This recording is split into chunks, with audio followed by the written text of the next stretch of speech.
ఉంది రేవంత్ రెడ్డి పరిపాలన మీకు? ఎందుకు చెడ్డగా ఉంది? అక్కడ ఏం చేస్తున్నాను ఏం చేస్తలేగా. ఫ్రీ బస్ ఇచ్చిండు 5 రూపాయల. దేని గురించి ఆడవాళ్ళు కొట్టి అక్కడిక్కడ తిరిగిరండి ఆ ఊర్లల్లో. అయినా కానీ మీ ఇంట్లో ఆడవాళ్ళకు కూడా ఉపయోగపడుతుంది కదా. అమ్మా కరెక్టే, కానీ ఇవి మంచిది కాదు కదా అది. మరి ఏం పెట్టాలంటారు ఫ్రీగా పెట్టాలంటే? ఫ్రీగా పథకం పెట్టాలంటే ఏం పెట్టాలంటారు? అని తెలుస్తలేదు అసలు. చేయాలంటే మంచిగా చేసుకోవాలి. ఆడు ఒక్కసారి ఛాన్స్ దొరికింది దానికి, మంచి ఓ ఛాన్స్ దొరికింది, ఒకసారి సీఎం అయిపోయాడు, ఆ జిందగీలో కాడు మళ్ళీ ఇది. మరి ఆయన నమ్మే కదా అందరూ ఆడవాళ్ళు కూడా మంచిగా పథకం నమ్మి వేసారు కదా, కానీ ఒక మంచిగా చేస్తాడేమో అని నమ్మిరు కానీ ఇప్పుడు అయితే నమ్మకం లేదు ఇక. అంటే ఫ్రీ బస్తో పాటు సన్న బియ్యం కూడా ఇస్తుండు కదా, 3 నెలల బియ్యం ఒకసారి ఇచ్చిండు. మళ్ళీ ఏం చేస్తారు సన్న బియ్యం 3 నెలలు ఒక్కసారి తింటున్నారు కదా సన్నగా, చాలా మంది తింటున్నారు కదా. అదంతా వేస్ట్ అమ్మా అది.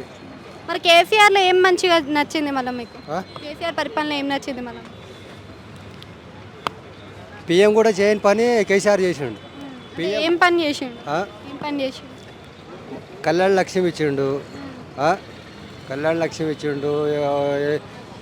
కొత్తగా ఇప్పుడు అది ఏంది దీనికి ఏమంటారు, భూముల మీద పైసలు, రైతు బంధు అవన్నీ ఒక్కొక్క పని కూడా చేసిరా.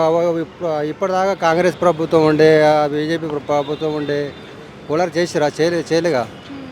చేయని పని కూడా కేసీఆర్ చేసిండు. ఆడపిల్లలకు ఎంత మంచి చూసిండు. ఏ హాస్పిటల్ పోని ఎక్కడ పోని ఆడపిల్ల చదువుకోవడానికి కానీ దేనికి కానీ ఎంత మంచి పని చేసిండు. Thank you uncle.